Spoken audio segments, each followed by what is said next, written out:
عليكم ورحمة الله وبركاته.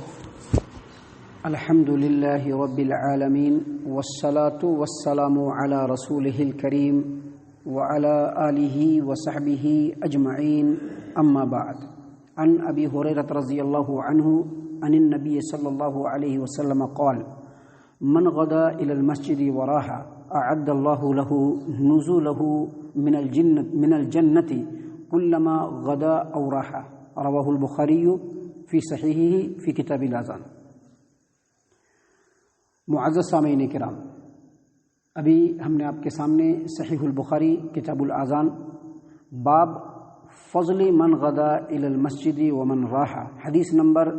662 یعنی 662 نمبر کی حدیث ہے. ابو ہریرہ رضی اللہ عنہ سے روایت ہے، وہ نبی صلی اللہ علیہ وسلم سے بیان کرتے ہیں کہ آپ صلی اللہ علیہ وسلم نے فرمایا: جو شخص مسجد کی طرف صبح و شام بار بار آتا ہے تو اللہ تبارک و تعالی جنت میں اس کے لیے مہمانی تیار کرتا ہے جب بھی وہ مسجد میں آتا ہے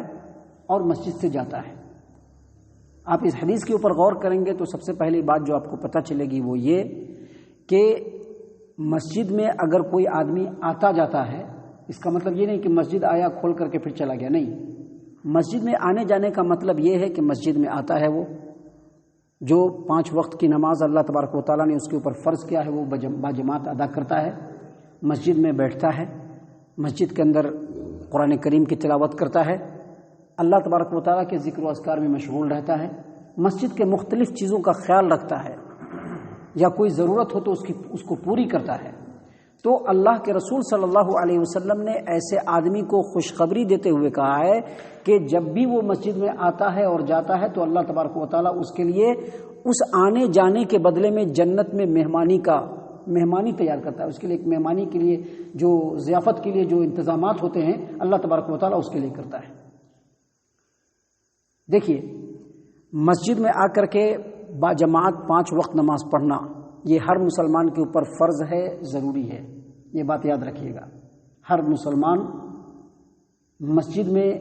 جو آ سکتا ہے اس کو آنا ہے، جو اذان سنتا ہے اس کو مسجد میں آنا ہے، باجماعت نماز ادا کرنی ہے، اور یہ اس کے لیے ضروری ہے. اس سلسلے میں صحیح مسلم کتاب المساجد و مواضع الصلاح کی روایت اور دوسری حدیث کی کتابوں میں بھی یہ روایت ہے کہ ایک نابینا آدمی تھے نبی صلی اللہ علیہ وسلم کے زمانے میں، عبداللہ ابن ام مکتوم، جو اذان دیا کرتے تھے.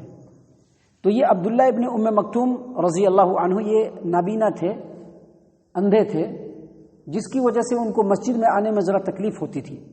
تو ایک مرتبہ وہ رسول اللہ صلی اللہ علیہ وسلم کی خدمت میں گیا اور بہت سارے عذر بیان کیے کہ میں تو آنکھ میں روشنی نہیں ہے، کوئی پکڑ کر کے لے جانے والا نہیں ہے، ذرا دور ہے مسجد، راستہ بھی خراب ہے، آپ مجھ کو اجازت دے دیجئے کہ میں مسجد میں نہ آؤں، میں اپنے گھر میں ہی نماز پڑھ لوں. آپ صلی اللہ علیہ وسلم نے ایک بار میں تو کہا ٹھیک ہے جاؤ، لیکن پھر نبی صلی اللہ علیہ وسلم نے کہا کہ اس کو بلاؤ. وہ آئے تو کہا کہ تم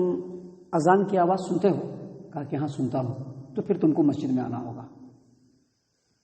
اب دیکھیے، ایک نابینا آدمی جس کے پاس عذر بھی ہے لیکن اس کے باوجود اس کو مسجد میں آنا ہے، تو اس سے یہ مطلب چلا، اس سے یہ پتہ چلا کہ مسجد میں آ کر کے ایک مسلمان کو نماز پڑھنا انتہائی ضروری ہے. یہی وجہ ہے کہ ایک آدمی اگر عذر کے ساتھ تنہا نماز پڑھتا ہے یا اپنے گھر میں نماز پڑھ لیتا ہے، اس کے مقابلے میں ایک آدمی مسجد میں آ کر کے باجماعت نماز ادا کرتا ہے تو اس کا اجر و ثواب ایک روایت کے مطابق 25 گنا زیادہ ہے اور ایک روایت کے مطابق 27 گنا زیادہ ہے. اور جو آدمی مسجد میں بار بار آتا ہے، نماز پڑھتا ہے، مسجد کا خیال رکھتا ہے، مسجد سے دل لگائے رہتا ہے، مسجد کو اپنی عادت میں بنا لیتا ہے، تو جامع ترمذی ابواب الایمان کی روایت ہے، نبی صلی اللہ علیہ وسلم نے فرمایا کہ اگر ایسے آدمی کو دیکھو تو اس کے ایمان کی گواہی دو کہ یہ ایمان والا آدمی. اور ایک دوسری روایت جامع ترمذی ابواب الصلاۃ کی، نبی صلی اللہ علیہ وسلم نے فرمایا کہ جو آدمی اللہ تبارک و تعالیٰ کو راضی کرنے کے لیے 40 دن تک تکبیر اولیٰ کے ساتھ جو نماز ادا کرتا ہے تکبیر اولیٰ کے ساتھ، تو اس کے لیے 2 چھٹکارا ہے. ایک جہنم کی آگ سے چھٹکارا ہے اور دوسرا منافقت سے چھٹکارا ہے، یعنی اس کو منافقت نہیں ہوگی. اللہ کی رضا کے لیے اگر کوئی آدمی لگاتار 40 دنوں تک تکبیر اولیٰ کے ساتھ نماز پڑھتا ہے، اس سے کیا پتہ چلتا ہے کہ باجماعت نماز پڑھنا ایک مسلمان کے لیے کتنا ضروری ہے کہ ایک تو جہنم سے چھٹکارا، دوسرا نفاق سے چھٹکارا، منافقت اس کے اندر نہیں ہوگی۔ ابھی ایسا نہیں کہ ہم لوگ اپنے آپ کے لیے ڈٹو پاور لگا لے کہ ہمارے اندر منافقت نہیں ہو سکتا ہے، ہم کو ڈر ہے کہ ہم منافق نہ کہیں ہو جائیں۔ صحابہ کرام رضوان اللہ علیہم اجمعین کو بھی ڈر تھا، خوف تھا کہ کہیں وہ منافق تو نہیں ہو گئے۔ تو اللہ کے رسول صلی اللہ علیہ وسلم نے کہا کہ اگر اتنے دنوں تک تکبیر اولیٰ کے ساتھ اللہ کو راضی کرنے کے لیے اگر کوئی مسجد میں آ کر کے نماز پڑھتا ہے، اللہ تبارک و تعالیٰ اس کو جہنم کے آگ سے بھی چھٹکارا دیتا ہے اور منافقت سے بھی اس کو نجات مل جاتی ہے۔ سامعین کرام، مسجد میں نماز پڑھنے کے لیے آنا کتنا ضروری ہے، اگر اس کو آپ کو سمجھنا ہے تو ایک حدیث ہم آپ کے سامنے بیان کرتے ہیں، جس کو امام مسلم رحمہ اللہ نے اپنی صحیح مسلم ابواب المساجد و مواضع الصلاح کے اندر اس روایت کو نقل کیا ہے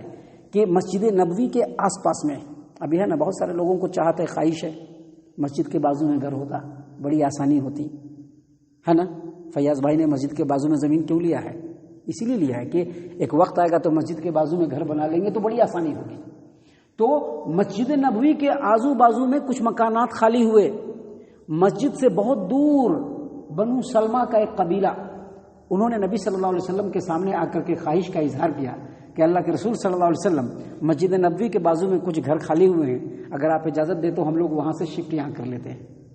آپ صلی اللہ علیہ وسلم نے فرمایا دیارکم تکتب آثارکم، دیکھو تم جہاں پر ہو وہیں پر رہو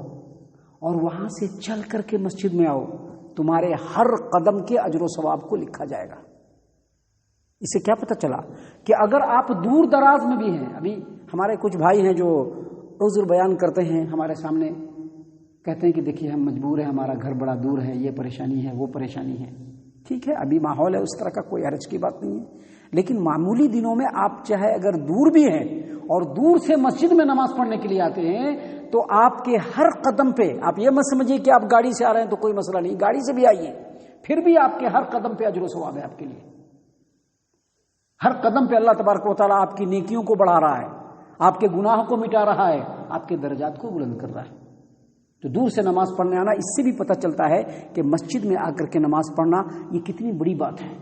آپ صلی اللہ علیہ وسلم کی ایک حدیث ہے، آپ صلی اللہ علیہ وسلم نے فرمایا کہ جو فجر کی نماز میں، رات کی نماز میں مسجد میں دور سے چل کر کے اندھیرے کے راستے کو طے کر کے آتا ہے، آپ اس کو قیامت کے دن نور اور روشنی کی بشارت دے دیجئے۔ ابھی ہے نا ہمارے چاند بھائی ہیں، دور ہے گھر ان کا، کہتے ہیں سفیر میں بڑا مسئلہ ہے شیخ، یہ ہے وہ ہے، ٹھیک ہے آپ کی پریشانیاں ہیں، لیکن اس کے مقابلے میں جو اجر و ثواب ہے کہ نور کی بشارت دی گئی ہے قیامت کے دن،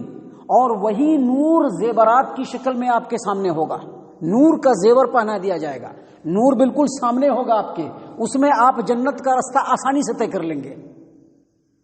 تو یہ مسجد میں نماز پڑھنے آنا جہاں اتنی ساری فضیلتوں، اتنی ساری خیر و برکت کا باعث ہے، وہی اگر ایک آدمی مسجد میں نماز پڑھنے بغیر عذر کے نہیں آ رہا ہے، بغیر اس کے اپنے گھر میں نماز پڑھ لے رہا ہے، تو آپ صلی اللہ علیہ وسلم نے ایسے آدمی کے لیے بڑی دھمکی بھرے الفاظ کہیں کہ ایسے آدمی کے گھر میں اگر عورت نہ ہو اور بچے نہ ہو تو اس کے گھر کو اس کے ساتھ میں جلا دو۔ تو مسجد میں آ کر کے نماز پڑھنا یہ بڑی اہم بات ہے، اور اسی لیے جو لوگ مسجد میں بار بار نماز پڑھنے کے لیے آتے ہیں، پھر اپنے گھروں کو جاتے ہیں، نماز پڑھنے کے لیے آتے ہیں، پھر اپنے کاروبار میں جاتے ہیں، اللہ کے رسول صلی اللہ علیہ وسلم نے کہا کہ جب بھی وہ آتے ہیں اور جاتے ہیں، اللہ تعالیٰ کے ہاں اس کے لیے مہمانی تیار ہو رہی ہے۔ تو ان تمام باتوں پر غور و فکر کرنے کے بعد مسجد کو لازم پکڑیں، مسجد میں آ کر کے باجماعت نماز پڑھنے کی کوشش کریں۔ اللہ تعالیٰ ہم تمام کو ان تمام باتوں کے اوپر خوب اچھے انداز میں غور و فکر کرنے کی توفیق عنایت فرمائے۔ ہم تمام کو اللہ تبارک و تعالیٰ پکا سچا مومن اور مسلمان بنائے۔ اللہ تبارک و تعالیٰ ہم تمام کے ساتھ خیر و عافیت کا معاملہ فرمائے۔ آمین یا رب العالمین، وما علینا الا البلاغ المبین۔